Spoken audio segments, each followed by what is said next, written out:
हाँ भाई, तो आज हम लोगों ने अपने पास नया चैप्टर रिवाइज करना है। चैप्टर का नाम है कंसिडरेशन। ठीक है, बहुत इजी चैप्टर है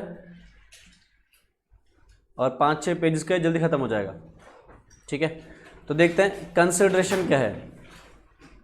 कंसिडरेशन का मतलब होता है जब आप सामने वाले को आपने कोई चीज़ दी है तो सामने वाले से भी बदले में कुछ ले रहे हो। तो कंसिडरेशन सिंपल फॉर्म में मतलब होता है समथिंग इन रिटर्न। आप कुछ दे रहे हो और अगर आपको बदले में कुछ मिल रहा है तो उसको क्या बोलेंगे हम? कंसिडरेशन। तो हमारे कॉन्ट्रैक्ट के अंदर इसेंशियल होता है कि कॉन्ट्रैक्ट में consideration should be present.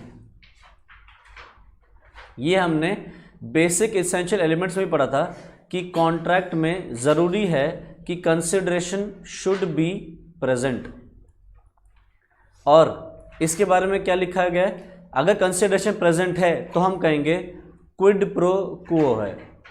Kwid pro क्वो, ठीक है। लैटिन वर्ड में बोल सकते हैं, सवाल आ सकता है कि what do you understand by the term quid pro quo? तो quid pro quo is nothing but consideration, and consideration मतलब क्या होता है? Something in return. अगर कंसिडरेशन एब्सेंट है, अगर कंसिडरेशन इज एब्सेंट, तो हम बोलते हैं, इसको क्या बोलते हैं हम? नुडुम पैक्टम। लैटिन में इसको बोलेंगे हम नुडुम पैक्टम। और अगर कंसिडरेशन एब्सेंट है तो हमारा जो एग्रीमेंट है वो वॉइड हो जाएगा। ठीक है, बट अगर कंसिडरेशन प्रेजेंट है तो हम कह सकते हैं कि कॉन्ट्रैक्ट वैलिड रहेगा। ठीक है, तो जल्दी से एक बार देखते हैं कंसिडरेशन की डेफिनेशन क्या कह रहा है। कह रहा है it is an consideration is an essential element, it is a normal badge of enforceability subject to certain exceptions, and agreement is not enforceable unless each party gets something. This something is called consideration. It is also called as quid pro quo. ठीक है, तो लिख रहा है a promise without consideration is called nudum pactum. The law will not enforce a bare promise but only a bargain. तो consideration की definition contract act क्या कहता है? कॉन्ट्रैक्ट एक्ट कहता है कंसिडरेशन का मतलब है when at the desire of the promisor, the promisee or any other person has done or abstained from doing, or does or abstains from doing, or promises to do or abstain from doing something, such act or abstinence or promise is called as consideration for the promise. तो कहने का मतलब क्या है? अगर मैं एक example लूं कि एक आदमी दूसरा आदमी से कहता है will you buy my car, will you buy my car for 5 lakh. ये बदले में कहता है yes I will। तो इसमें इस बंदे को क्या मिलेगा? इस बंदे को क्या मिलेगा? 5 लाख रुपए मिलेंगे। इस बंदे को क्या मिलेगा? कार मिलेगी। तो ये जो काम कर रहा है वो क्या है? कार परचेज कर रहा है। तो ये जो कार परचेज कर रहा है ये इसके लिए कंसिडरेशन हो गई। तो जो आपकी कंसिडरेशन है वो कंसिडरेशन या तो आपको पास्ट में मिल चुकी है, या फिर वो प्रेजेंट में अभी मिलेगी या मिल रही है, या फिर वो फ्यूचर में आपको मिलेगी। ठीक है, अब कंसिडरेशन के 2 हिस्से होते हैं।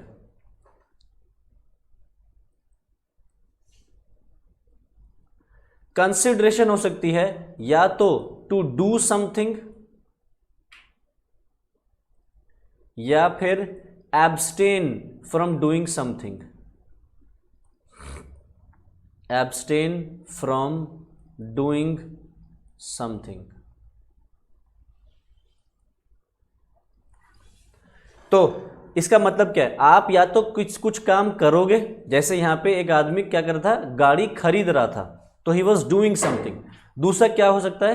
कुछ काम करने से रुकना, जैसे शाहरुख खान कह रहा है बिग बास्केट से। तुमने देखा होगा शाहरुख खान बिग बास्केट का ऐड करता है, तो शाहरुख खान बिग बास्केट से कह रहा है कि मैं आपके कहने पे ग्रोफर्स का ऐड या जो अब ब्लिंकिट हो गया है, ब्लिंकिट का ऐड नहीं करूंगा। वैसे तो बिग बास्केट उसको पैसे दे रहा है कि उसका ऐड कर दे बिग बास्केट का, शाहरुख ने उस बात के पैसे ले लिए। वो कह रहा है बिग बास्केट शाहरुख से कि यार ब्लिंकिट का ऐड मत करना। तो ना करने के शाहरुख खान जो पैसे ले रहा है वो उसके लिए कंसिडरेशन हो जाती है। तो या तो आप कुछ करोगे या कुछ करने से रुकोगे, ये क्या है, कंसिडरेशन।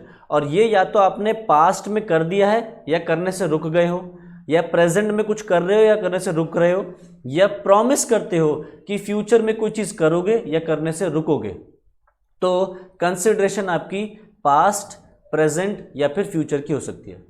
ठीक है, तो अगर शाहरुख खान ने पास्ट में एब्सटेन किया है फ्रॉम डूइंग ब्लिंकिट का ऐड तो वो पैसे ले सकता है। प्रेजेंट में अभी कर रहा है किसी उसका ऐड नहीं कर रहा है, या फ्यूचर में कह रहा है मैं उसका ऐड नहीं करूंगा, तो वो भी क्या है, कंसिडरेशन है। अब कंसिडरेशन जो डेफिनेशन है उसमें सबसे पहले चीज क्या आ रही है, at the desire of the promisor. Dzire the promisor में देखो यहां पे ये कह रहा है क्या आप मेरी गाड़ी खरीदोगे, ये कह रहा है हाँ, तो ये बंदा है प्रोमिसर। इसके कहने पे ये ऐसा काम कर रहा है तो ये बन गया प्रोमिसी। तो कंसिडरेशन का एक रूल है कि consideration must move at the desire of, must move at the desire of the promisor. इसके कहने पे ये काम किया जा रहा है। या जैसे बिग बास्केट शाहरुख से कह रहा है कि आप ब्लिंकिट का ऐड मत करना, बदले में मैं आपको पैसे दूंगा, तो शाहरुख खान उसके कहने पे रुक रहा है और फिर उस बात के पैसे ले रहा है। तो वो क्या हो गया, एक रूल हो गया कि consideration must move at the desire of the promisor. तो इसके ऊपर एक केस स्टडी बनी थी। केस स्टडी या एग्जाम्पल बना लो। क्या था, एक आदमी, एक सुपर रिच आदमी गया एनजीओ, और एनजीओ का जो मालिक था, मान लो एनजीओ जो है वो स्कूल है, तो ये सुपर रिच आदमी ओनर से जाके क्या कहता है कि आप आपने अभी तक स्कूल के लिए सिर्फ ग्राउंड फ्लोर बना रखा है, आप इसके ऊपर एक फर्स्ट फ्लोर की बिल्डिंग भी बना लो। तो एनजीओ से क्या कहा जाता है कि फर्स्ट फ्लोर भी बना लो। एनजीओ का मालिक कहता है सर मेरे पास तो इतने पैसे नहीं है, हमारा बड़ी मुश्किल से तो काम चलता है, गुजारा चलता है, मैं स्कूल नहीं बना, फर्स्ट फ्लोर नहीं बना सकता। सुपर रिच आदमी क्या कहता है कि मैं आपको पैसे दूंगा, आप काम शुरू करवाओ। ठीक है, तो इसके कहने पे एनजीओ के मालिक ने कॉन्ट्रैक्टर को बुलवाया, नक्शा पास करवाया, और फिर मतलब जो वो होगा नक्शा वो पास करवाया और फिर काम शुरू करवा दिया।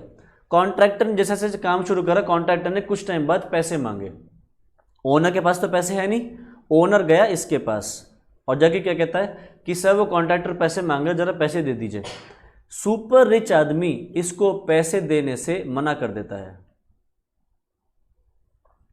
तो बताओ अब एनजीओ के मालिक को क्या इसको पैसे देने पड़ेंगे? एनजीओ के मालिक को पैसे देने पड़ेंगे? नहीं। कौन देगा? ये सुपर रिच आदमी ही देगा। क्यों?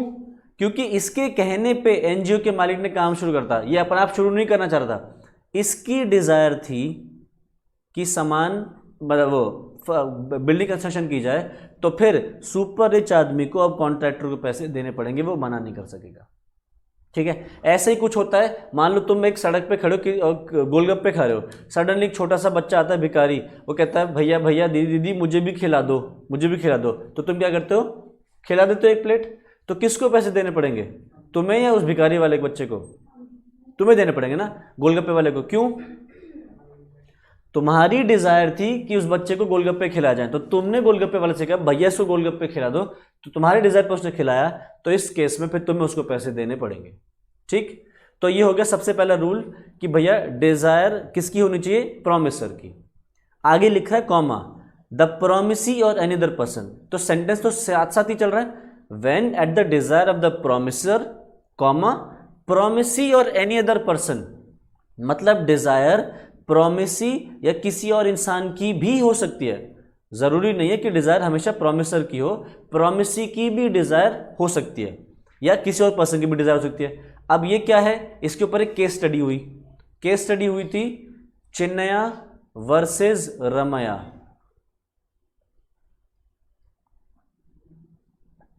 ये बहुत ही इंपॉर्टेंट केस स्टडी है, एग्जाम में आ सकती है, ठीक है, चिन्नया वर्सेस रमया।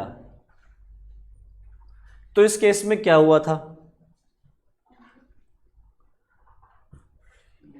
3 औरतें थी, ये थी एक बूढ़ी लेडी, ये थी रमया। रमया कौन है, डॉटर किसकी, ऑफ ओल्ड लेडी। और ये कौन है, चिन्नया। चिन्नया कौन है, sister of the old lady, यानी कि आंटी, मौसी हुई ऑफ रमया। कोई डाउट इस बात में? तो ये मौसी है किसकी, इसकी, और इसकी बहन है, ठीक है। तो ये रमया देख रही है कि इसकी मम्मी की हालत दिन पर दिन खराब होती जा रही है, बूढ़ी हैं, बीमार होती जा रही हैं। तो ये अपनी मम्मी से कहती है कि मम्मी अब देखो, मैं चाहती तो नहीं कुछ ऐसा अपशगुन हो, बट ऐसा हो सकता है कि आपको कभी भी भगवान अपने पास बुला ले, तो प्लीज़ आप, जिससे पहले कि फालतू में आगे चल के मुझे परेशानी उठानी पड़े, आप विल में प्रॉपर्टी मेरे नाम कर दो, ताकि आगे चल के कोई भी डिस्प्यूट कभी अराइज ना हो सके। तो ओल्ड लेडी कहती है कि ठीक है बेटा, उसकी मम्मी कहती हैं कि ठीक है बेटा, मैं प्रॉपर्टी जो है वो तेरे नाम पे कर दूंगी, बट मेरी एक शर्त है। शर्त क्या है कि तू मेरी उस प्रॉपर्टी से आती हुई कुछ इनकम होती है, उस प्रॉपर्टी में से कुछ पैसा मम्मी को, अपनी मौसी को ट्रांसफर करेगी, या अगर प्रॉपर्टी से में से नहीं भी आ रही, तू अपनी मौसी को हर साल एनुअली ट्रांसफर करेगी, लेट सपोज 2 लाख रुपए, ताकि तेरी मौसी का भी गुजारा हो सके। कहेगी कि मौसा जी की भी डेथ हो गई है, उनके बच्चे भी उनका ध्यान नहीं रखते हैं, तो भैया मैं ही अकेली हूँ, तो मैं चाहती हूँ कि मौसी को हर साल 2 लाख रुपए मिलते रहें। कहाँ से, तेरे से। अगर तू ऐसा करती है तो मैं ये प्रॉपर्टी जो है तेरे नाम पे कर दूंगी। तो रमया कहती है ठीक है मम्मी, ओके। तो ऐसा प्रॉमिस करके उसने कह दिया, और ओल्ड लेडी ने ये इसको कर दिया, प्रॉपर्टी ट्रांसफर कर दी। और ये ओल्ड लेडी ने अपनी बहन को बता दिया कि देख बहन, अगर मुझे कुछ भी हो जाए तो तू मेरे जाने के बाद अपनी मेरी बेटी से ये पैसे ले लिया करियो हर साल, ठीक है। अब क्या हुआ, रमया ओल्ड लेडी कुछ टाइम बाद मर गई। देखो ये गई, आंखें हो गई बंद, ठीक है। तो ये तो निकल गई, ये देखो इसकी आत्मा निकल के जा रही है, ये आत्मा निकल गई, ठीक है, वो तो परलोक चली गई। अब हुआ क्या, रमया कुछ टाइम तो रोई, फिर कुछ टाइम उसने अपनी मम्मी को, अपनी मौसी को पैसे वैसे भी दे दिए। अब एक दिन रमया ने शुरू कर दी सीए या सीएमए की पढ़ाई, और जब उसने पढ़ाई करी तो उसको पता चला कि भाई अगर कंसिडरेशन कॉन्ट्रैक्ट में प्रेजेंट नहीं है तो कॉन्ट्रैक्ट हो जाता है वॉइड, मतलब अग्रीमेंट हो जाता है वॉइड, और आपका कॉन्ट्रैक्ट वैलिड नहीं रहेगा। तो वो रमया ने सोचना शुरू किया, कहती है मैं अपनी मौसी को सालाना एन्युटी के तौर पे 2-2 लाख रुपए देती हूँ, मेरी मौसी मुझे क्या देती है सिवाय गालियों के, कि बेटा टाइम से नहीं पैसे भेजे हैं, बेटा तूने आज खाना कैसा बनाया, बेटा ये बेटा वो, मतलब मौसी तो दे रही है गालियाँ, और मैं मौसी को दे रही हूँ साल के 2-2 लाख रुपए। तो रमया ने क्या किया, रमया ने मौसी को पैसे देने बंद कर दिए। एक दिन चिढ़ खाई उसने और पैसे देने बंद कर दिए। क्या बोला, मौसी कॉन्ट्रैक्ट टैग कहता है कि भैया कंसिडरेशन प्रेजेंट नहीं होगी तो अग्रीमेंट वॉइड है। तो कह रही है नहीं बेटा, तेरी मम्मी ने तो बोला था कि तू पैसे देगी तो तुझे देने पड़ेंगे। कहती मम्मी को कॉन्ट्रैक्ट टैग कहाँ पता था, मम्मी थोड़ी पढ़ाई करती सी ए सी एम की, मैं कर रही हूँ तो मुझे पता है। तो मम्मी ने जो कॉन्ट्रैक्ट मेरे साथ किया ये तो गलत है, और उसने ऐसा करके पैसे देने बंद कर दिए। अब हुआ ये कि मौसी को अपना गुजारा तो चलाना था, तो मौसी ने केस ठोका रमया पे, और क्या बोला कि भैया कोर्ट जी, इसने देखो मेरे को पैसे देने बंद कर दिए, इसने अपनी मम्मी को प्रॉमिस किया था, मुझे प्रॉमिस किया था, ये नहीं प्रॉमिस पूरा कर दिया। तो कोर्ट ने इसकी बात सुनी। इसने रमया ने देखो क्या क्या बोला, रमया ने बोला देखो कोर्ट जी, मैंने तो मौसी को 2 लाख रुपए दिए, मौसी ने मुझे क्या दिया, कुछ नहीं। तो पहली चीज तो ये कि कंसिडरेशन इज नॉट प्रेजेंट, तो भैया गलत हो गया। दूसरी चीज, कॉन्ट्रैक्ट किसके बीच हुआ है, कॉन्ट्रैक्ट हुआ है मेरे और मेरी मम्मी के बीच, मौसी के बीच तो नहीं हुआ। तो मौसी क्या है, स्ट्रेंजर टू द कॉन्ट्रैक्ट है, इनको कॉन्ट्रैक्ट में केस करने का अधिकार ही नहीं बनता। मैंने मम्मी से किया हुआ प्रॉमिस तोड़ा ना, तो मम्मी केस ठोके मेरे पे, बुला लो मेरी मम्मी को परलोक से, जाओ सती बनो और ले आओ यमराज से मेरी मम्मी के प्राण वापस और दिलवा दो, मेरे मम्मी केस ठोक देंगे मेरे पे। तो कॉन्ट्रैक्ट तो मेरे और मेरी मम्मी के बीच में है ना, मौसी कौन थी केस करने में, 2 पॉइंट उसने ये बात बोली, ठीक है। तो जब कोर्ट ने इसकी बात सुनी और इसकी बात सुनी, तो कोर्ट ने क्या डिसाइड किया, कोर्ट ने बोला रम्या तुम जो बोल रहे हो कि तुम्हें कंसिडरेशन नहीं मिलता कुछ मौसी से, तो वो कंसिडरेशन तुम्हें एक्चुअली मिल चुका है अपनी मदर से। वो जो कंसिडरेशन तुम कह रहे हो कि मौसी कुछ नहीं दे रही, वो तुम्हें मिल चुका है किससे, अपनी मम्मी से। वो कह रही कैसे, आप ये कैसे, मतलब क्या, मतलब ये क्या ऐसा से कर रही है वो। देख उस कोर्ट ने दूसरे एग्जाम्पल से समझाया। कोर्ट ने क्या बोला, कोर्ट ने बोला देखो बेटा जब तुम छोटे थे, ऐसे मतलब मैं तुम्हें समझाने की समझा रहा हूँ, कोर्ट ने क्या समझाया मुझे पता, मतलब ऐसी हाइपोथेटिकल बता रहा हूँ। ये रही रम्या, ठीक है, और ये रही उसकी मदर। तो कोर्ट ने उसको समझाया कि देख बेटा जब तू छोटी थी तुझे मूवी देखने जाने का मन होता था, तो क्या तेरे पास पैसे थे, नहीं पैसे नहीं थे ना बेटा। तो कोर्ट तो तुझे मूवी देखनी थी, तो मूवी के पैसे कौन देता था, तो मूवी के पैसे दिए मम्मी ने, किसको, थिएटर वाले को। और मूवी देखने कौन चला गया बेटा, तू चली गई। तो फिर ये भी तो बोल सकता था, ये मूवी थिएटर वाले भी तो सेम बात बोलता कि भैया आप कौन हो पिक्चर देखने आने वाले, मत मैंने आपको घुसने दूंगा, कौन देखेगा मूवी, आपकी मदर ही देखेगी, आप नहीं देख सकते। क्यों, क्योंकि पैसा तो मम्मी ने दिया, तो पैसा मम्मी ने दिया तो ये देखेंगी, तुम नहीं देख सकते। और तुम कौन होते हो केस करने वाले, क्योंकि भैया तुम तो कौन हो, स्ट्रेंजर टू कॉन्ट्रैक्ट। यानी कि ऐसी सिचुएशन में तो तुम भी मूवी नहीं देखने जा सकते थे, और अगर ये मना कर देता तो तुम कुछ नहीं कर सकते थे। यानी कि पैसे मम्मी ने दिए ना, और मजे किसने उठाए, तुमने उठाए। तो यहां पे भी तो यही चीज हो रही है, प्रॉपर्टी किसने दी, मम्मी ने दी, मजे कौन उठा रहा है, अब बेटा तू नहीं उठा रही, अब बेटा कौन उठा रहा है मजे, मौसी उठा रही है। तो यहां पे जो कंसिडरेशन है वो मूव हो चुका है, तेरा काम है जो तुझसे कहा गया था वो कर। जैसे अभी हमने भिखारी वाला एग्जांपल लिया, उसमें क्या था, तुम्हें मन था कि भिखारी के बच्चा खाना खाए, पैसे तुमने दिए, मजे किसने लूटे, गोलगप्पे के भिखारी के बच्चे ना। तो अगर भिखारी के बच्चे को गोलगप्पा देने से मना कर दे, तो भिखारी का बच्चा क्या उस पर केस ठोक सकता है, ठोक सकता है भाई। कंसिडरेशन तुम दे रहे हो ना, तो वो केस ठोक सकता है कि भैया उसने बंदे ने पैसे दे दिए, तेरा काम था मुझे खिलाना, तू नहीं खिला रहा, तो वो केस ठोक सकता है। He is a stranger to contract but is not a stranger to consideration, तो वो उस पर केस ठोक सकता है।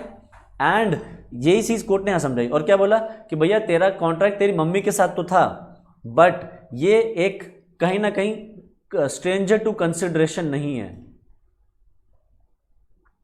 इसकी तरफ जो कंसिडरेशन है, इसका जो कंसिडरेशन देने का बनता था वो इसने प्रोवाइड करवा दिया है।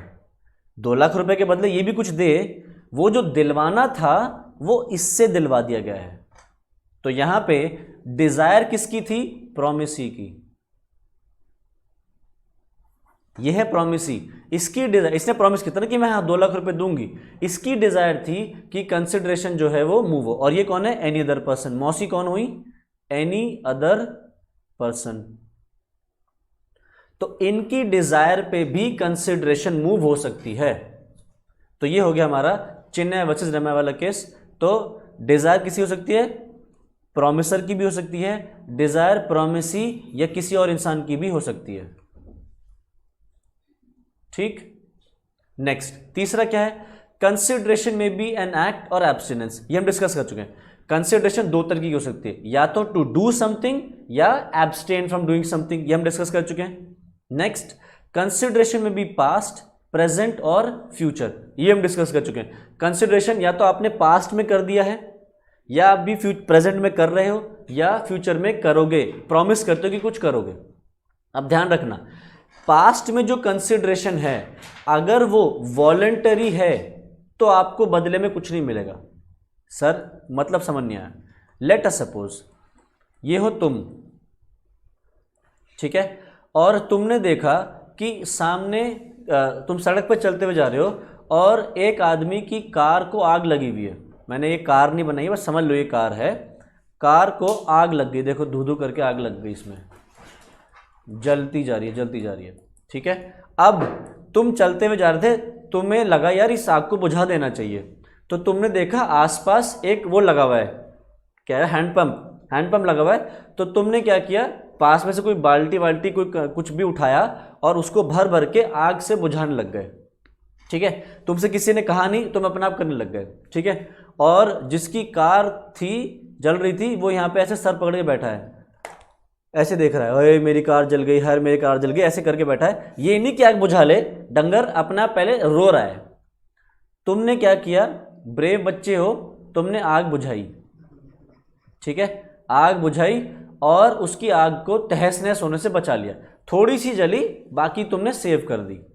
अब तुमने इसको चुप कराया, अरे भैया चुप हो जा, कोई बात नहीं, देख हमने बचा लिया, कुछ नहीं हुआ, तू शांत हो जा, ठीक है। और उसके बाद तुम कहो कि देख भाई मैंने अपनी जान खतरे में डाल के तेरी आग बुझाई, गाड़ी जलने से बचाई, तो तुम इससे मांगते हो पैसे और वो तुम्हें पैसे देने से मना कर देता है। तो बताओ क्या तुम उस पर केस ठोक पाओगे? नहीं ठोक पाओगे। क्यों? क्योंकि तुमने जो आग बुझाने का काम किया था वो वॉलंटरी एक्ट था। वॉलंटरी मतलब अपनी इच्छा से किया था तुमने, उससे तुमसे कहा नहीं था या किसी ने तुमसे कहा नहीं था कि प्लीज आग बुझा दो, फिर जो मांगोगे मैं दे दूंगा, ऐसा नहीं बोला था किसी ने। अपनी इच्छा से बुझा रहे हो, तो इन दिस केस ये आपने पास्ट में किया। या मान लो तुम इसको जान पहचानते हो, इसको अभी के लिए तुमने घर भेज दिया और 2 दिन बाद जाके किससे क्या कह रहे हो, पैसे दे दे, कुछ रिवॉर्ड मन दे दे, मैंने तेरी आग बुझाई। तो वो क्या हो गया, पास्ट में हो गया काम। अब तुम उसके पैसे मांगो तो नहीं मिलेंगे, क्योंकि ये क्या था, एक वॉलंटरी एक्ट था। हाँ, अगर ये कह देता प्लीज कोई मेरी गाड़ी बुझवा दो, आग बुझा दो, मैं जो मांगोगे दूंगा, तो इन दैट सिचुएशन फिर तुम उससे ले सकते थे, ठीक है। तो ये हो गया आपका पास्ट कंसिडरेशन। प्रेजेंट हो गया, आप साथ साथ जो ले रहे हो, तुम दुकान पे गए, तुमने कहा भैया शूज बाय करना है, और जब तुमने शूज दिखाए, तुमने शूज पहन लिए, तो तुरंत क्या करने पड़ेंगे, पैसे देने पड़ेंगे। तो ये क्या हो गया, साइमल्टेनियसली जो कंसिडरेशन ट्रांसफर हो रही है प्रेजेंट में। और एक होता है, हाँ ट्राई करने देते हैं, और अगर खरीद लो और ले लो तो उसके बाद तो तुरंत देना पड़ेगा ना। तो ये क्या हो गया, प्रेजेंट में एक साइमल्टेनियसली चल रहा है। और तीसरा क्या है, फ्यूचर, जहां पे आप प्रॉमिस करते हो कि फ्यूचर में खरीदूंगा और फ्यूचर में ही पैसे दूंगा, तो वो क्या हो गया, प्रेजेंट फ्यूचर कंसिडरेशन, ठीक है। नेक्स्ट आगे बढ़ते हैं। Consideration need not be adequate. अब देखो, ये जरूरी नहीं है कि जितने का सामान है आप उतने ही पैसे दो, आप उससे कम रुपए भी दोगे तो चलेगा। जैसे लेटर सपोज आप अपना मोबाइल बेच रहे हो, तुमने परचेज किया लेटर सपोज 10,000 रुपये में, और तुम अब इसको बेचने जा रहे हो 6,000 रुपये में, तो 6,000 रुपये में अगर बेच दोगे तो कोई प्रॉब्लम नहीं है। ज़रूरी नहीं है कि जितने बनते हैं उतने ही लिए जाएं, कम भी ले जा सकते हैं। हाँ, हम ये नहीं कह सकते कि इस सिचुएशन में कॉन्ट्रैक्ट वॉइड है, कि पैसे कम है। हाँ, ये कहा जा सकता है कि यार कोई 10,000 की चीज़ 6,000 में बेच रहा है, क्या किसी पे जोर जबरदस्ती तो नहीं की गई? ये आदमी अगर 10,000 की चीज़ 6,000 में बेच रहा है तो हो सकता है फ्री कंसेंट मिसिंग हो, बट ये कहना कि कॉन्ट्रैक्ट वॉइड हो गया, अग्रीमेंट वॉइड है, ये पॉसिबल नहीं है, क्योंकि ज़रूरी नहीं है कि जितने बनते हैं उतने ले जाएं, कम भी लिए जा सकते हैं, ठीक। Next, consideration must be real and not illusory. जो आप दे रहे हो वो एक्चुअल में एग्जिस्ट करता हो, एक सपना ना हो। एक आदमी तुमसे कह रहा है कि आप ये पूजा करवा लो, मरने के बाद पक्का स्वर्ग पहुंचोगे। दूसरा आदमी कह रहा है, दूसरा पंडित कह रहा है आप ये पूजा करवा लो, देखना आपको लड़का ही पैदा होगा। है ना, आजकल इंडिया में बड़े ऐसे ढोंगी बाबा चलते हैं, कहते हैं ये पूजा करवा लो, देखना लड़का ही पैदा होगा, पक्का पैदा होगा। होता क्या है, लड़की। वो कहते हैं आपने पूजा श्रद्धा से नहीं करी थी, इस वजह से लड़की हो गई। सुना है ना, तुम देखा होगा ऐसे। अरे मैं तो बता रहा हूँ, मैं कौन सा कह रहा हूँ सही है गलत है, मैं तो ये कह रहा हूँ ढोंगी बाबा देखो क्या बेच रहे हैं। ठीक। अच्छा, तुम्हारी गर्लफ्रेंड या बॉयफ्रेंड आके क्या कह रहा है, हाँ बोल दे, देख तारे तोड़ के लाऊंगा तेरे लिए, ठीक है। तो क्या कर रहा है, सपना दिखा रहा है, ठीक है। मतलब अलग अलग चीजें देख रहे हो ना कि भाई ये कर दे तो मैं ये कर दूंगा। फुटबॉल को ऐसी किक मारो ऊपर ही जाती जाए नीचे ना आए, जैसे कोई मिल गया, जादू था, उसने बास्केटबॉल पे किक मारी थी, वो बॉल ऊपर ही गई, आई ही नहीं, लॉ फिजिक्स को उसने वायलेट कर दिया। क्या सैटेलाइट, क्या कह रहा है? तो मतलब ये समझो कि जो चीज वो दे रहा है वो रियल तो हो, ऐसा तो नहीं कि एक सपना हो। एक आदमी कह रहा है ये पूजा करवा लो, मरे हुए को जिंदा कर लेना, ये कब्र में सूट के खड़ा हो जाएगा अपनी, है ना। तो ये सब चीजें क्या है, ये नहीं होनी चाहिए। तो क्या हो सकता है, जैसे forbearance to sue, forbearance to sue का मतलब क्या है, आप किसी से कह रहे हो कि मैं तुझ पे केस नहीं करूंगा, बदले में इतना पैसा दे दे या ब्याज दे दे, तो ये एक वैलिड कंसिडरेशन है। Compromise of disputed claims, dispute चल रहा है कि भैया 10,000 देने थे कि 15,000 देने थे, तो भैया ना तेरा ना मेरा 12.5 कर ले, कॉम्प्रोमाइज हो गया। Composition with the creditors, composition क्या हो गया, आपने क्रेडिटर्स को देने 10,000, आप कह रहे हो भैया 10,000 तो नहीं है, मैं इंसॉल्वेंट हूं, तू मेरे से 6,000 रुपये ले ले, तो ये एक वैलिड कंसिडरेशन है। And to avoid disputes in the future, कि भैया आगे फ्यूचर में डिस्प्यूट्स नहीं होंगे तो हम ये काम कर लेते हैं पहले ही, तो वो भी क्या है, एक वैलिड कंसिडरेशन है। Next, consideration must be lawful, आप जो दे रहे हो वो लॉफुल है, मतलब अलाउड बाय लॉ है। ऐसा ना हो कि मैं तुम्हें पैसे दे रहा हूं और तुम मुझे दे रहे हो ड्रग्स, तुम मुझे दे रहे हो प्लास्टिक बैग्स जो बेचने बना है, या कुछ भी और चीज जो अनलॉफुल है, तो वो नहीं होना चाहिए। Consideration must not be a pre existing obligation और ड्यूटी, आप जो दे रहे हो वो ऐसा ना हो कि आपका खुद पहले से जिम्मेदारी है। जैसे लेट अस सपोज एक पुलिस वाला, तुम्हारे घर में चोरी हुई, पुलिस वाला तुमने पुलिस को फोन किया, पुलिस वाला आता है, क्या कहता है, हाँ जी कहाँ चोरी हुई, क्या चोरी हुआ, सब कुछ तुमने बता दिया। उसके बाद कह रहा है ठीक है मैं चोर को ढूंढूंगा बट बदले में मुझे चाहिए 2 लाख रुपए। बताओ जी, वो कह रहा है मैं अपनी जान जोखिम में डाल के पुलिस चोर को ढूंढ रहा हूँ, हो सकता है चोर के पास गन हो सकता है उसके पास बहुत सारे आदमी हो, मेरी ठुकाई कर दे, मेरे को मार डाले, तो मैं इस काम के लूंगा 2 लाख रुपए, ले ले, ठीक है, वेल कॉन्ट्रैक्ट है, क्यों, सही तो है, वो तुम्हारा सामान ढूंढ के ला रहा है, तुम बदले में 2 लाख रुपए दे रहे हो, वो उसकी ड्यूटी है, तो जो उसकी ड्यूटी, अगर वो उस ड्यूटी के ही पैसे ले रहा है तो फिर वो एक कंसिडरेशन नहीं है, ठीक।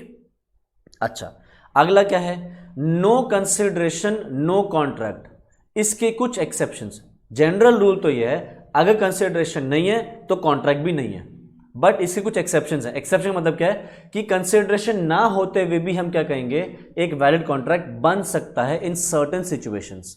क्या है, सबसे पहला है agreement made on account of natural love and affection.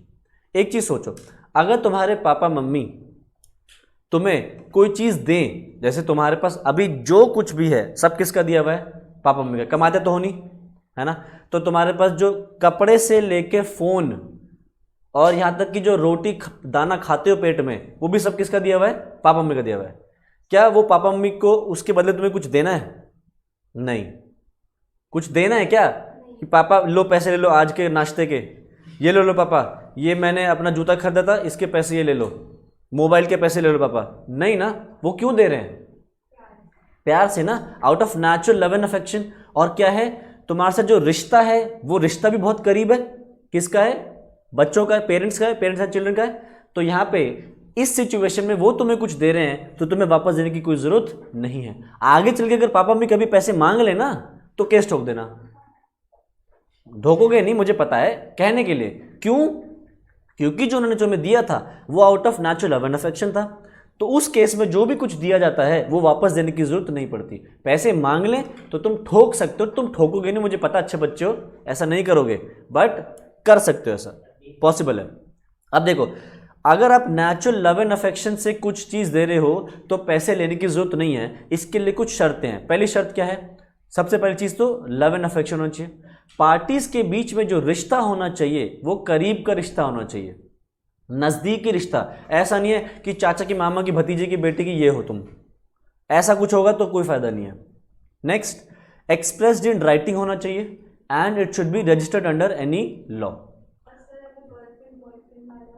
Girlfriend boyfriend वाला है तो इन दिस केस अगर नेचुरल लव एंड अफेक्शन है, ठीक है, बट ये दोनों नहीं है, अगर आपने राइटिंग में नहीं लिए और रजिस्टर्ड नहीं करवाया तो वापस देना पड़ सकता है, ठीक है। ये चारों कंडीशन पूरी होनी चाहिए। तो देखो एक केस स्टडी हुई थी इसके ऊपर, ये राजलखी देवी वर्सेस भूतनाथ। भैया इनका तो पक्का होना ही था कुछ ना कुछ झगड़ा, क्योंकि भूतनाथ से डील कर रहा है। तो राजलखी देवी और भूतनाथ थे पति पत्नी, और भूतनाथ राजलखी से डर गया।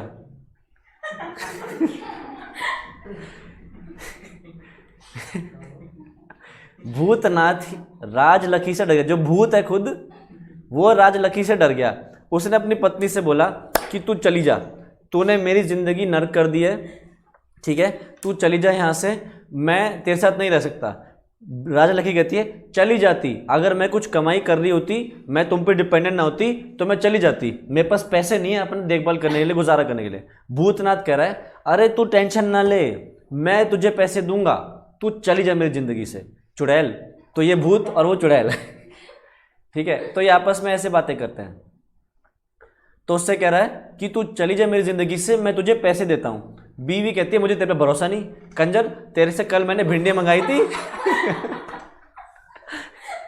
वो कह रही कल तेरे से मैंने भिंडी मंगाई थी, भिंडी तो तूने दी नहीं मुझे, हैं तू पैसे देगा मुझे। वो कह रहा नहीं दूंगा, मैं लिख के देता हूँ तुझे। पत्नी कहती है लिख के क्या करूँ, लिख के तो तूने मेरे को बड़ी चीज़ें दी थी कि तेरे तू मुझे ये देगा वो देगा, घंटा कुछ नहीं दिया तूने।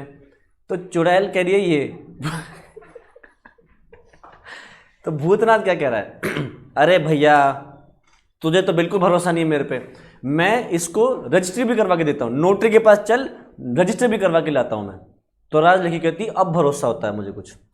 तो राजलखी अपने पति के साथ गई नोटरी, और इसको जिस एक्ट में रजिस्टर करवाना था उसको राइटिंग में लिखवा के रजिस्ट्री भी करवा दी उसकी, और राजलखी देवी घर से चली गई, ठीक है। और उसके बाद कुछ टाइम बाद भूतनाथ ने पैसे दिए, कुछ टाइम बाद भूतनाथ ने पैसे देने बंद कर दिए। राजलखी ने इसके ऊपर केस ठोका, तो केस ठोका तो राजलखी ने पैसे मांगे, भूतनाथ ने तब भी मना कर दिए, और कोर्ट ने फिर किसके फेवर में डिसाइड किया, भूतनाथ के फेवर में, क्योंकि कोर्ट भूत से डर गई। कोर्ट ने क्या बोला, भूतनाथ ने ठीक किया पैसे देना बंद करना। क्यों, क्योंकि इनके बीच में जो नेचुरल लव एंड अफेक्शन था वो खत्म हो चुका था। बाकी सारी चीजें तो ठीक थी कि ये नियर रिलेशन में थे, नजदीक का रिश्ता था, कैसे पति पत्नी वाला, राइटिंग में भी था, रजिस्टर्ड भी था, बट क्या चीज मिसिंग थी, नेचुरल लव एंड अफेक्शन। तो इन दिस केस पति ने जो पैसे देने बंद कर दिए हैं ये ठीक है, ठीक है। नेक्स्ट, जो भी देखो, अब ऐसा जरूरी नहीं है कि कॉन्ट्रैक्ट एक्ट के अंदर रजिस्टर हो सकती है, कोई और चीज के किसी और एक्ट के अंदर रजिस्टर हो सकती है। मान लो कोई आदमी कह रहा है मैं तुझे अपनी प्रॉपर्टी दे दूंगा, तो प्रॉपर्टी के लिए उसको ट्रांसफर प्रॉपर्टी एक्ट में वो करवानी पड़ेगी रजिस्ट्री, तो जरूरी नहीं है, इसलिए अंडर द लॉ लिखा है, तो लॉ में कोई भी लॉ हो सकता है, ठीक है। नेक्स्ट, अगला क्या है, अगला एक्सेप्शन है agreement to compensate for past voluntary service. हमने अभी डिस्कस किया था कि तुम चलते हुए जाते हो और तुमने राह चलते हुए एक आदमी की गाड़ी को आग लगने से बचा लिया, तो उसने तुमसे पैसे देने की बात नहीं करी थी, तो क्या पैसे मिलेंगे, नहीं मिलेंगे। बट अगर वो बोल देता कि कोई मेरी मदद करो आग बुझाने में, मैं जो मांगोगे दूंगा, तो इन दैट सिचुएशन अगर तुम हेल्प करते हो तो फिर पैसे मिलेंगे। तो agreement for past voluntary service के पैसे तब नहीं मिलेंगे अगर कुछ नहीं किया, तभी मिलेंगे अगर उसने प्रॉमिस किया हुआ था। दूसरा, अगर लीगली कंपेलेबल ड्यूटी है, जैसे इसके क्लास में मैंने एग्जांपल लिया हुआ है,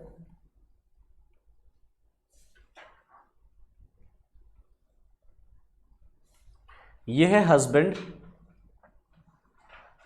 ये है वाइफ, और ये है उनका बेटा, ठीक है।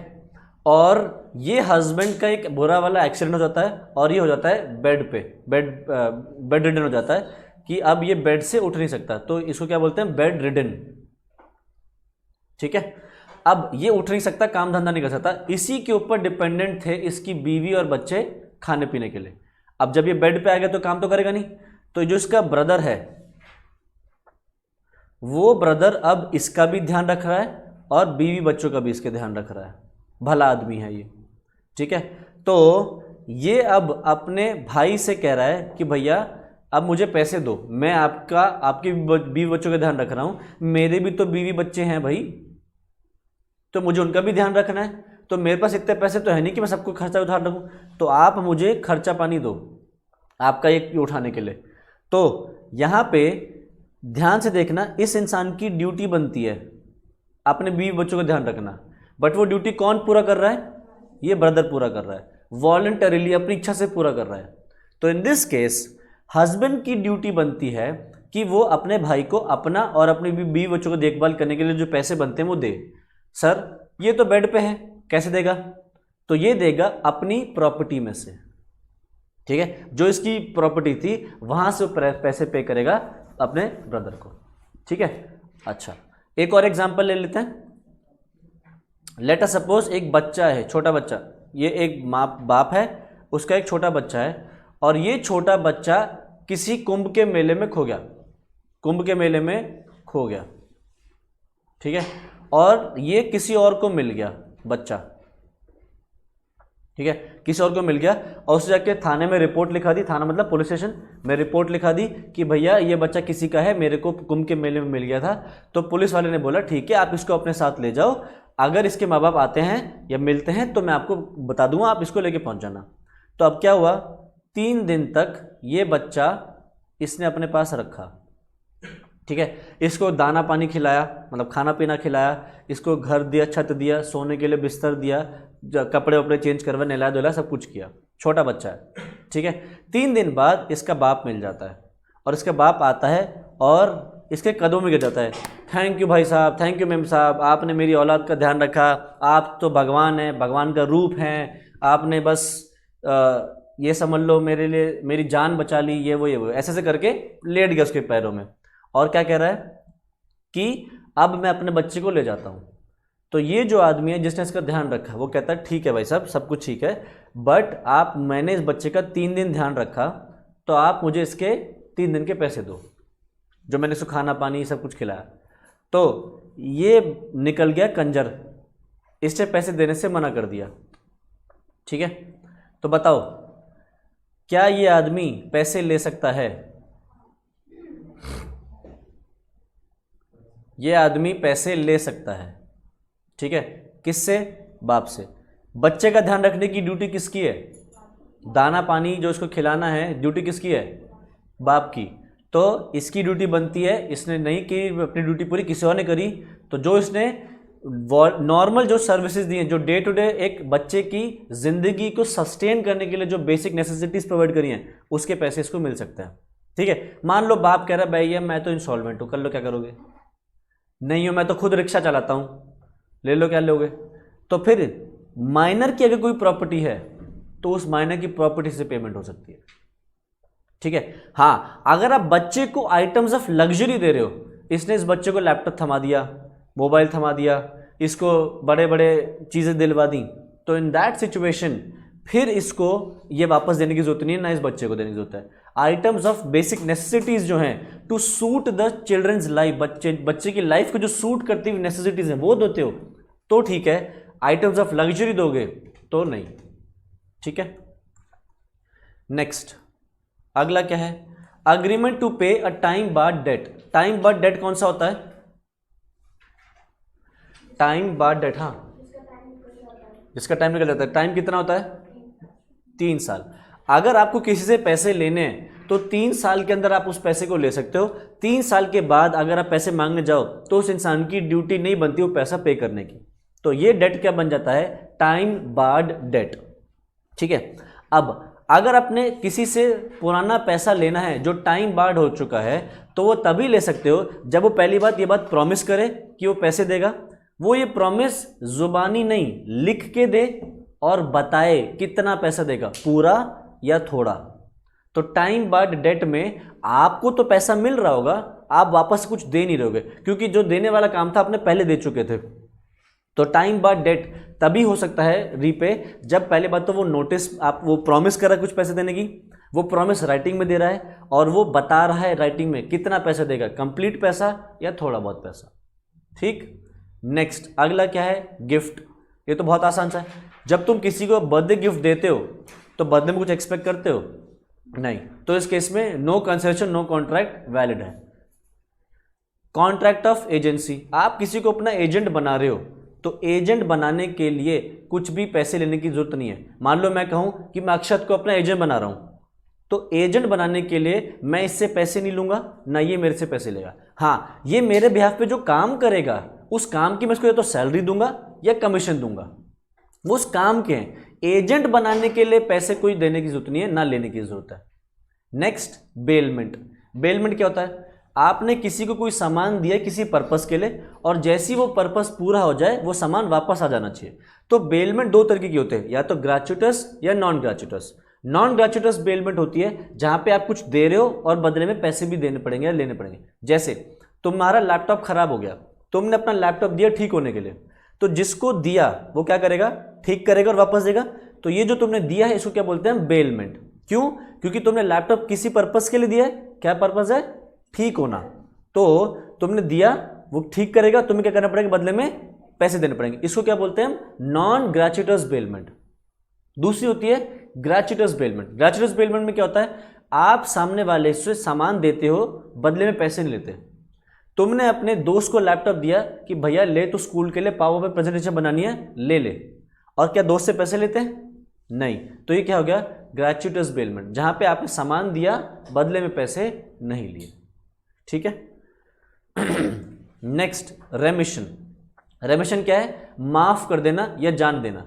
तो लेट अस सपोज तुमने किसी से लेने थे 100 रुपए, ठीक है, उसने तुम्हारे को दे दिए 95। कह रहा है यार 5 रुपए ना कहीं गिर गए, है नहीं। तुमने कहा चलो कोई बात नहीं यार, 5 रुपए की क्या बात है। तुमने 5 रुपए जो हैं माफ कर दिए। क्या तुमने जो 5 रुपए माफ करे बदले में कुछ लिया? क्या कहा कि भैया 5 रुपए की टॉफी खरीद दे चल, या 5 रुपए के लिए 5 रुपए के 5 उठक बैठक लगा दे मेरे लिए? कुछ करवाया ना? नहीं ना। तो क्या किया? रेमिट कर दिया, माफ कर दिया।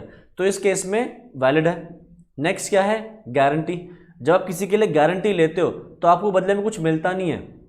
ठीक है। जैसे मान लो तुमने लोन लिया बैंक से और उस लोन की गारंटी तुम्हारे पापा ने दे दी, तो पापा को पैसे मिल रहे हैं क्या? नहीं। पैसे किसको मिल रहे हैं? तुम्हें मिल रहे हैं। यूटिलाइज कौन करेगा? तुम करोगे। पर पैसे तुम्हारे नॉन पेमेंट किसको चुकाने पड़ सकते हैं? पापा को। तो क्या हो गया? उनके लिए एक कॉन्ट्रैक्ट गारंटी का हो गया। बट यहां पे पापा कुछ मिल नहीं रहा, फिर भी जो उन्होंने गारंटी दी है एसबीआई को, वो एक वैलिड गारंटी है, वैलिड कॉन्ट्रैक्ट है। लास्ट है चैरिटी, डोनेशन।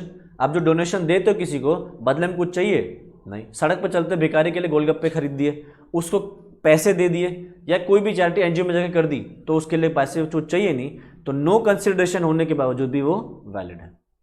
नेक्स्ट, अगला क्या है? Can a person who is not a party to contract sue upon it? क्या एक इंसान जो कॉन्ट्रैक्ट में पार्टी नहीं है, क्या वो केस कर सकता है? नहीं। मतलब मान लो दो लोग हैं, ये कह रहा है कि मैं तुझे कार दूंगा, ये कह रहा है मैं तुझे 5 लाख रुपए दूंगा। इस बंदे ने गाड़ी तो दे दी, पर इस बंदे ने पैसे जो देने थे वो नहीं दिए, और इस बंदे ने इसके ऊपर नहीं, इसकी बीवी पे केस ठोक दिया। बताओ, कर सकता है? नहीं। या इसने नहीं, इसकी बीवी ने इस पे केस ठोक दिया, कर सकता है? नहीं।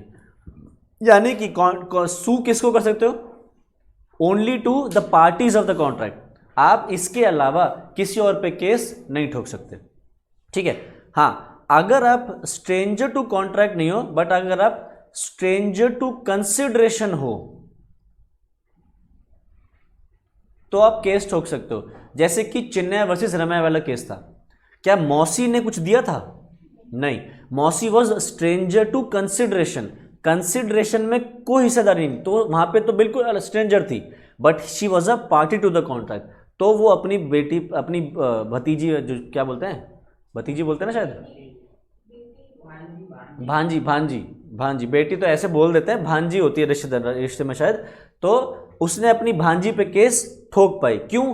क्योंकि मौसी जो थी, she was not a stranger to contract, she was just a stranger to consideration. ठीक है। तो इसको पढ़ लेना, difference between right to stranger of contract and stranger consideration same ही है। अब stranger to contract can not sue upon it, इसके कुछ एक्सेप्शन हैं। मतलब आप स्ट्रेंजर हो फिर भी आप केस ठोक सकते हो, जैसे कि beneficiaries in case of a trust.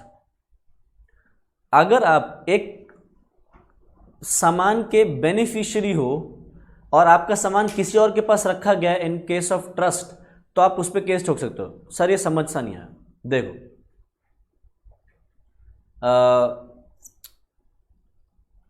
ये हो तुम जो कहाँ बैठा हो, नोएडा में बैठे हो, और ये है तुम्हारा फ्रेंड जो कहाँ बैठा है, मुंबई में। ठीक है, तुम्हारे दोस्त ने कहा कि यार मेरे को ना एक पर्टिकुलर हेडफोन चाहिए, वो हेडफोन मुंबई में नहीं मिल रहा है, वो मिलता ही सिर्फ दिल्ली में या नोएडा में, क्योंकि उसका शोरूम ही वहाँ है, मुंबई में वो शोरूम ही नहीं है, और तुम्हारे दोस्त को वही हेडफोन चाहिए। तो तुमने क्या किया, तुमने वो हेडफोन खरीदा और अपने दोस्त को भिजवाना था। अब या तो यह कि तुम खुद चले जाओ, क्या हेडफोन देने के लिए मुंबई जाओगे? नहीं, इतना तो तुम किसी के लिए भी नहीं करोगे, है ना। तो ये फ़ोन कौन, हेडफोन कौन तुमने अपने लिए पैसों से खरीदा है, वो भी पैसे तुमने इससे मांगे कि तू पैसे भेज तब खरीदूँ जाके, हैं। हो सकता है तुम डिलीवरी के भी ले लो कि भाई डिलीवरी करूँगा उसके भी पैसे दे। तो तुमने क्या किया, ये हेडफोन किसको दे दिया, लेट सपोज DHL को दे दिया। ये तो सुना होगा, DHL या जो कोरियर कंपनी है उनको दे दिया, और क्या कहा किसको दे देना, तुम्हारे दोस्त के घर पे पहुंचा देना। DHL ने तुम्हें क्या दे दी, एक रिसीट दे दी जिसमें लिखा है कि हाँ हमने आपसे एक हेडफोन लिया है, उस हेडफोन का ये वज़न है, ये कंपनी का नाम है और इतने प्राइस का है ये, और DHL ने अपने पास ले लिया कि हम इसको डिलीवर कर देंगे। DHL ने तुम्हारे दोस्त को डिलीवर नहीं करा, जो बीच में जो कोरियर वाला था उसने खुद ही जब्त कर लिया और गायब हो गया, चंपत हो गया। ठीक है, अब तुम्हारे दोस्त ने तुम्हें कॉल किया, क्या कहता है, यार फोन हेडफोन नहीं पहुंचा। तुम कह रहे हो मैंने तो डिलीवर कर दिया। कह रहा है देख एक बार रसीद पे देख। तुमने अपनी रसीद देखी, रसीद पे देखा कि हाँ भाई ये 2-3 दिन में पहुंच जाना चाहिए था, 10 दिन हो गए अभी तक पहुंचा ही नहीं। तो क्या पता चला, तुमने इसको कॉल किया, तुमने बोला कि भैया मैंने वो भेजा था, वो कह रहा है नहीं सामान जी पता नहीं कहाँ चला गया, हमने तो लेकर निकला था, वो पता नहीं कहाँ चला गया, सामान ही नहीं पहुँचा। तो बताओ तुम्हारा दोस्त तुमसे मांगेगा कि भैया दे, तुम दोगे? नहीं, वो कहेगा यार तूने तो भेजा है, तुमने ठीक से नहीं भेजा होगा। तो तुम क्या कहोगे फिर, हैं? तुम कहोगे भैया मैं तो DHL को ठीक से भेजा है। वो कहेगा कहाँ से, मेरे पास क्या सबूत है? तुम क्या सबूत क्या दिखाओगे? वो रिसीट दिखा दोगे कि देख मैं तो अपनी तरफ से भेज दिया था। तो तुमने सामान DHL को दिया, DHL कौन बन गया अब? ट्रस्टी। तुमने DHL पे ट्रस्ट किया कि वो सामान तुम्हारा यहां भेजेगा, तो तुम्हारा दोस्त क्या बना? बेनिफिशियरी। ये हेडफोन किसको, इस हेडफोन से किसको बेनिफिट उठाना था? दोस्त को उठाना था ना। तो इसने क्या करना है, ये यहां पे केस कर सकता है। कॉन्ट्रैक्ट किसके बीच हुआ है? तुम्हारे बीच और DHL के बीच में हुआ है। He is a stranger to contract but because he is a beneficiary in the case of a trust, तो ये तुम्हारा दोस्त DHL पे केस कर सकता है और वो रिकवर कर सकता है। Next, family settlement. अगर फैमिली सेटलमेंट हो रहा है, मतलब फैमिली डिस्प्यूट्स हैं और प्रॉपर्टी का बंटवारा हो रहा है, तो प्रॉपर्टी का जो डिस्प्यूट है उसमें मान जो बचे हुए फैमिली मेंबर्स हैं जो कॉन्ट्रैक्ट में विल में पार्टिसिपेंट नहीं थे, वो भी कॉन्ट्रैक्ट में फैमिली डिस्प्यूट में सेटलमेंट ले सकते हैं। जैसे मान लो एक फैमिली है जिसमें एक आदमी विल बना के चला गया या विल नहीं भी बनाई, तो इस सिचुएशन में अगर फैमिली डिस्प्यूट होता है, प्रॉपर्टी का बंटवारा होता है, तो जो लोग कॉन्ट्रैक्ट में पार्टीज नहीं भी थे वो भी कॉन्ट्रैक्ट में सू कर सकते हैं कि भैया हमें हमारा हिस्सा भी प्रोवाइड किया जाए। Next, assignee of a contract. Assignee of a contract मतलब आपने कि आपको पास कोई कॉन्ट्रैक्ट है, आपने उस कॉन्ट्रैक्ट के बेनिफिट्स किसी को ट्रांसफर कर दिए हैं, तो आप असाइनी कॉन्ट्रैक्ट केस कर सकता है। समझो कैसे, लेट अस सपोज ये है LIC और ये हो तुमने LIC से एक पॉलिसी ले रखी है और उस पॉलिसी की सरेंडर वैल्यू जो अभी चल रही है वो है 2 लाख रुपए। सरेंडर वैल्यू 2 लाख रुपए का मतलब क्या है? आज अगर ये पॉलिसी तोड़ दो तो 2 लाख रुपए तुम्हें मिल जाएंगे तुरंत की तुरंत ही LIC से। अब तुम्हारे पास ऑप्शन है कि तुम्हें पैसे चाहिए तो LIC से ले सकते हो, अपनी पॉलिसी तोड़ दो। तुम पॉलिसी तोड़ना नहीं चाहते, तुमने क्या किया, एसबीआई से लोन उठाया, कितने का, 1.5 लाख रुपए का। तो एसबीआई ने कहा भैया सिक्योरिटी क्या दोगे, तुमने कहा सिक्योरिटी में देने के लिए मेरे पास कुछ नहीं है, मैं अपनी जो ये पॉलिसी है ये पॉलिसी मैं तुम्हें असाइन कर देता हूं। ठीक है, पॉलिसी में क्या करता हूं, तुम्हें असाइन कर देता हूं। कहने का मतलब क्या है, अगर मैंने तुम्हें लोन नहीं चुकाया तो एलआईसी तुम्हें पैसे दे देगी और तुम अपने लोन की रिकवरी कर लेना। ठीक है, तो उसको क्या बोलते हैं, असाइन करना। अब एसबीआई कौन हो गया, असाइनी, और तुम कौन हो गए, असाइनर। तो अगर एसबीआई ने तुमसे लोन रीपेमेंट मांगी, तुमने पैसे नहीं चुकाए, तो एसबीआई असाइन की भी पॉलिसी को तोड़ के पैसे ले सकता है। मतलब एलआईसी कॉन्ट्रैक्ट तो तुम्हारे बीच और एलआईसी के बीच है, बट एसबीआई इससे जाके क्या कह सकता है कि ये पैसे मुझे दे दे। ठीक है, नेक्स्ट, प्रोविजन फॉर मैरिज और मेंटेनेंस। अगर एक जॉइंट फैमिली है और उस जॉइंट फैमिली का पार्टीशन हो रहा है और उस पार्टीशन में डिसाइड किया गया था कि प्रॉपर्टी का कुछ हिस्सा हम यूटिलाइज करेंगे बहन की शादी के लिए या अपनी मम्मी की देखभाल के लिए, तो कॉन्ट्रैक्ट तो किसी और के बीच में हुआ है। जैसे लेट सपोज एक ग्राउंड फ्लोर है, एक फर्स्ट फ्लोर है, एक सेकंड फ्लोर है, 3 भाई हैं और एक बहन है, एक मम्मी है। ठीक है, तो इन तीनों के बीच में प्रॉपर्टी का बंटवारा हुआ है और प्रॉपर्टी के बंटवारे में यह डिसाइड हुआ है कि इस प्रॉपर्टी से आता हुआ जो भी इनकम है तीनों भाई बराबर का हिस्सा देंगे और बहन की शादी और मम्मी की मेंटेनेंस के लिए, मम्मी बूढ़ी हो रही हैं तो उनकी देखभाल के लिए हम उस पैसे को यूटिलाइज करेंगे। अब हुआ क्या, इन दोनों भाइयों ने तो प्रॉपर टाइम पे पैसे दिए, ये जो तीसरा भाई है ये निकम्मा निकला, ये पैसे नहीं दे रहा बहन की शादी और मम्मी की देखभाल के लिए। तो इन दोनों ने तो अपना हिस्सा दे दिया ना, परेशान कौन होगा, मम्मी और बहन। ये दोनों परेशान होंगे कि हमारे को देखभाल के लिए पैसे कम पड़ रहे हैं, तो ये दोनों क्या कर सकती हैं, इस पे केस कर सकती हैं। भले ही कॉन्ट्रैक्ट इन दोनों तीनों के बीच में हुआ था, बट ये लोग स्ट्रेंजर टू कॉन्ट्रैक्ट होते हुए भी इसके ऊपर केस कर सकते हैं। अरे अगला क्या है, contracts entered into through an agent. अगर मैंने जैसे अक्षत को अपना एजेंट बनाया, अक्षत ने जाके कोई कॉन्ट्रैक्ट कर दिया मेरे बिहाफ पे, तो अक्षत अगर कोई कॉन्ट्रैक्ट उठा लाया तो कॉन्ट्रैक्ट अक्षत और तीसरी पार्टी के बीच में हुआ है, मैं भी केस कर सकूंगा क्योंकि अक्षत क्या था, मेरा एजेंट था। कॉन्ट्रैक्ट मैंने नहीं किया, I am a stranger to contract, but माना जाएगा कि अक्षत ने वही काम किया जो मैंने उसको कहा था करने के लिए, तो इन दिस केस मैं उस पर केस, थर्ड पार्टी पे केस कर सकता हूं अगर वो कॉन्ट्रैक्ट पूरा ना करे। नेक्स्ट क्या है, एक्नॉलेजमेंट ऑफ अ डेट।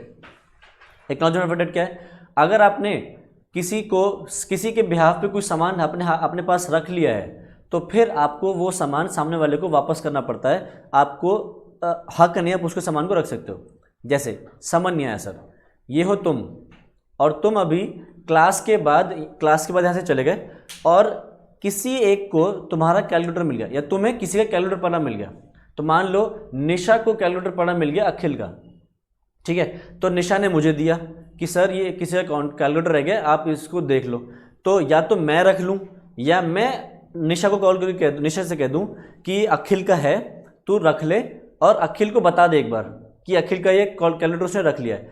तो अगर निशा ने अखिल को कॉल करके बता दिया कि मैंने तेरा कैलकुलेटर रख लिया है, तू मेरे से नेक्स्ट क्लास में ले लियो, तो इस सिचुएशन में अखिल पर क्या कर सकता है, आगे चल के इसको क्या बोलते हैं हम, एक्नॉलेजमेंट ऑफ अ डेट। उसने ये बात एक्नॉलेज कर दी है कि निशा ने एक्नॉलेज कर दिया कि तेरा कैलकुलेटर मेरे पास है।